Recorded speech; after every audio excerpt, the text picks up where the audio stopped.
Dr. Adam Mathews. I'm here with Micah Wyatt, one of our couples therapists.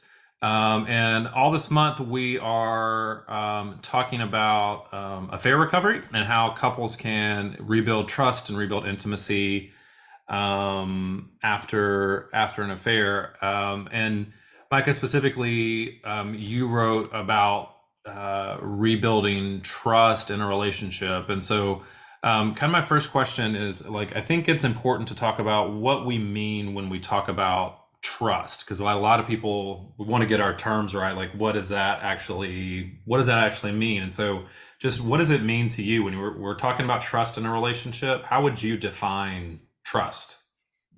Like, it's such a difficult thing to define in a global sense, but for me personally, I think that trust is the belief that the person that you're with has your best interest at heart. Like, I Yeah. believe that you value this relationship just as much as I do, and we're both together going to be doing things that will push us in the way that we want to go in the Yeah. relationship. So I think that I trust love piece that. is it's a nuanced thing, but for if we're going to take a general term of it, Yeah. right, like, I think that will probably be the best way to go about it, because it's hard to build that trust if I don't believe, right, that you have my best interest at heart. If I don't Yeah. believe that you're really going to inundate yourself with things of me and me of you. And so I Yeah. think that's kind of where we start when we start talking about the idea of trust in relationship. Yeah, I mean, I agree. I like that, just that idea of belief in the other person, right? Especially in a romantic, committed relationship, right? In a marriage or a committed partnership.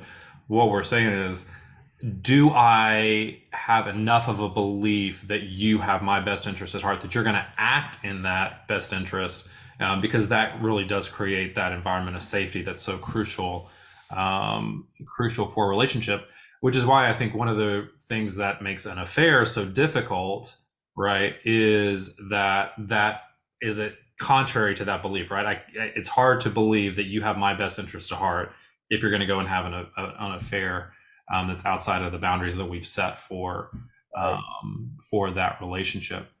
Right. And it's Uh, hard, not to cut you off, it makes it hard for us to like rebuild that trust after it's happened. Well, and that's what, because I talk about, like, for me, I don't know how you talk about it. When I talk about trust, I talk about the way that trust is built is trust is consistency over time, right? Yeah. It's that I can trust that you're acting in a consistent way, and that way has my best interest at heart, and that happens over time. So when you have this relationship that has any kind of time element in it, that's been built over time, and then you act in that inconsistent way, that can be really difficult to get back, right? Yeah. Yeah. Because I mean, once it's severed, there's other things that come up for us Yeah. individuals that have happened in the past. Like, when we Mhm. give someone our trust, I'm trusting that you're not going to act in the way that other people have in the past when it Yeah, concerns things of you. And when that's we right. look at it from an intimate relationship perspective, like, we may have dealt with infidelity before, we may have dealt with dishonesty before, and then you meet someone and it's like, it doesn't appear to me right now that you would do that. And so when they do, it's like a double whammy. It's like, oh Yeah. man, not only did you break my trust, it's happened before. Yeah, I think what's so interesting to me, that's a good point that you made, because it's very interesting to me, is that all the betrayal that we've experienced, or even if we haven't been cheated on before, when that happens, all the betrayal that's happened in our past comes back and influences how we're able to start to trust again. Even that, my daughter went through her first episode in middle school where she had a friend betray her, right? And like that piece, like those things stay with us, right? That are gonna come into play when we experience a betrayal in an intimate relationship, right? For Um, sure. so when you think about how someone that's had that kind of betrayal happen, that kind of in a romantic relationship, how does it begin to be repaired? What are the things that have to start to happen to go into that repair building? Like, first, I think we have to be able to explore what accountability looks like. Okay. um, because being accountable to the things that we do and the things that cause these situations to come up in a relationship is like super important, because the person who was the recipient of the offense is going to have those flooding thoughts at times where they feel bad, they're hurt, they're crying, or they're just they have a bunch of questions about it. They want to talk about it, they want to process it, and if we're not able to take accountability, right, for what happened, without making it seem as though the other individual is at fault for it, like I did this because you didn't do this. Well, before we even get to that, right, let's just deal with what happened first. Yeah. And I think that once we do that, it makes it easier for us to kind of transition through, the rest of the healing phase and the rest of that trust rebuilding. Yeah, I talk about it, and I think we need to be clear too, because when we talk about rebuilding trust, there's what needs to happen from on the offender side and what needs to happen on the person who was cheated on side, right? So what you're talking about is the person that stepped outside of the relationship, the person that had the affair, to rebuild trust on their part, to their contribution to rebuilding trust. Their chief one is accountability and accepting responsibility, right? Then that, and I think that is really key. And they can't. You're absolutely right. They cannot blame their partner or their spouse for the affair happening, and being able to take that responsibility and take that accountability for those actions becomes really key. But I also think that, and you tell me what you think about this. I think that's one of the hardest things for somebody to do, because I don't know that anybody goes into a committed relationship planning on having an affair, and so I think dealing with themselves and their own guilt over that becomes really challenging to vocalize that accountability and to vocalize that responsibility, right? For Do you find that to be true as well? For sure, for sure. It's hard, Yeah. especially if, like you said, if like, I don't think people go into it with that intention either, Mm, but because of as through the course of the relationship, it happened, right? yeah. And now I feel horrible. I feel shame, embarrassment, all the things that come with knowing that I betrayed the trust of someone that I love and care for so much. Mm, So yeah, it is a big piece of that, yeah. but I think that, kind of where I conceptualize it, I kind of lump that into that accountability piece too, because Mm, we also have to be accountable to ourselves and like yeah. deal with the things that we feel as a result of what happened, right? Like, Mhm. and it gets hard because so much of behavior gets lumped into like, because you did this thing, this is who you are, Yes. and that's not necessarily true. Yeah. And it really hurts even the person that committed the act to know that you think that this is who I am, Yeah. when the reality is that it's not. So I feel the shame and the guilt and the Yeah. embarrassment, and I've seen where one couple, the person who cheated, they just won't go out of the house anymore. They stay at home, they go to work, they come home, they go to work, they come home, they don't do anything else, and it's like, how sustainable is that, right? Like, No, it's not really. Yeah. right, you're dealing with that shame and doubt, and just, you're dealing with all that in a way that's really hard for you, and it's not really giving breath and giving space to Yeah. explore what this accountability looks like, and to explore what the emotions of that affair, right? Like, Yeah. it's a really tough thing, but I 100% agree with you. I think it's something that we have to contend with. Well, I think it's difficult too, because the when that happens, like we often think about taking accountability or responsibility as a one-time act, where like we say, I'm so sorry that I did that, or whatever it is. And the hard part is with affair recovery is that oftentimes that has to happen multiple times, right? The responsibility, like over time, right? Because we talk about trust consistency over time. The other person's trying to win back that belief that you're going to act in their best interest. And so those statements of responsibility, the act of taking responsibility, the act of apologizing, even, is multifaceted, and it has multiple occurrences, because the hurt is going to linger and it's going to go on, right? It's not the same thing as I'm made a mistake and put Red Sox in with the white laundry, right? Like it's such a different thing, because those effects are for the person that's injured, the injured party in the relationship. Those effects are going to be lingering, and so I have to begin to take full responsibility. If I'm the one that stepped out of the relationship, I have to begin to take full responsibility by often saying sorry often, right? Yeah. Like showing that we talk about it in terms of showing remorse Right. often, and so that tends to be really hard because that it comes up over and over again.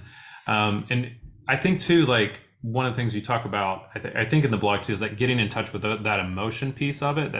That when you talk about that shame and guilt that I may experience, like oftentimes that doesn't get shown because I'm feeling so shame and guilty. I don't show the emotion. I don't show the remorse that comes with that. Right? Can you talk a little bit about that, about kind of and maybe what you've seen with your couples when it either doesn't come, or the benefits of when it is able to be expressed in a more maybe vulnerable way?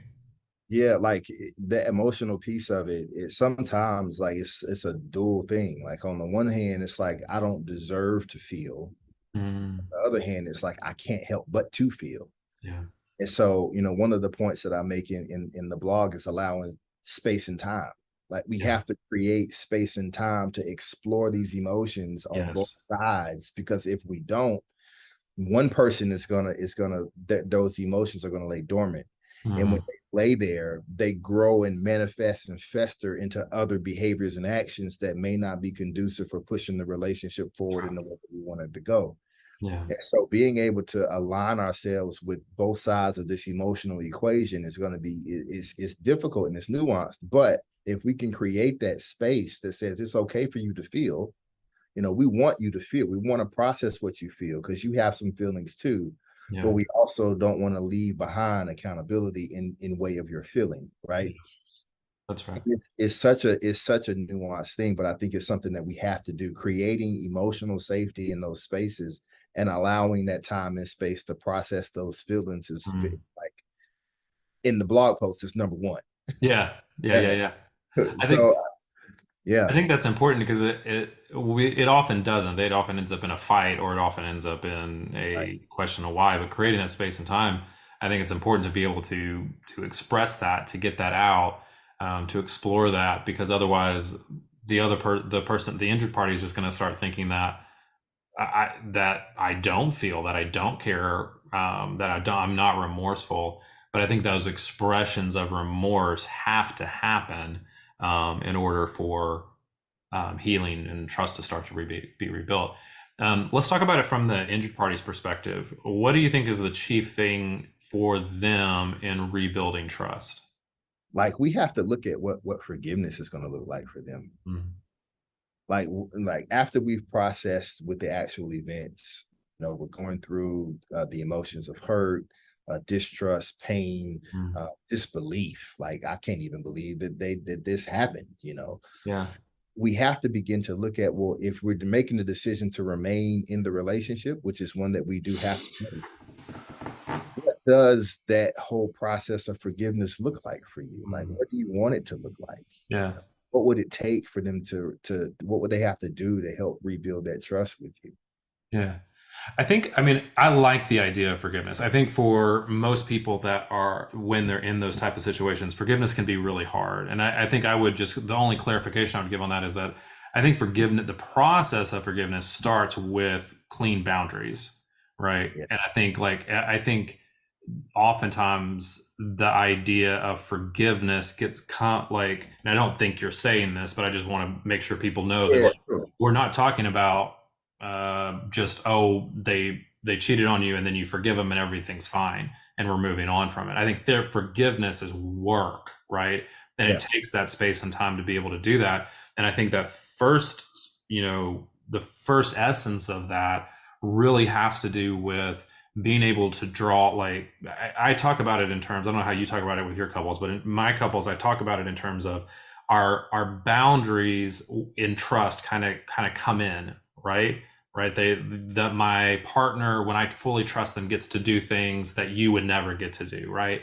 Their boundaries are smaller, right? They come in because the relationship is tighter. But when there's a huge betrayal or there's a huge affair, my boundaries have to go back here to maybe where they were in the beginning of the relationship, or where they were pre the relationship, for some of that trust to get rebuilt. And so determining what those boundaries are that rebuild trust for me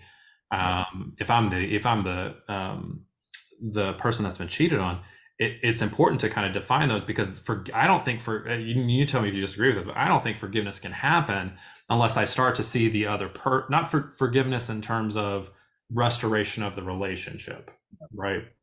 Mm. Unless those boundaries, I see that the other person's remorse is leading them to hold to some boundaries that we've drawn. I 100% agree with that. I touch on it in the blog post too, setting boundaries in that relationship, and kind of what are those boundaries going to be in terms of what we deem appropriate Yeah. to help that forgiveness process. Yes. You're 100% right. Like forgiveness is not just something like oh, it happened, I'm just get over it, Yeah. move on. No. It's a whole process, right? Like, Yes.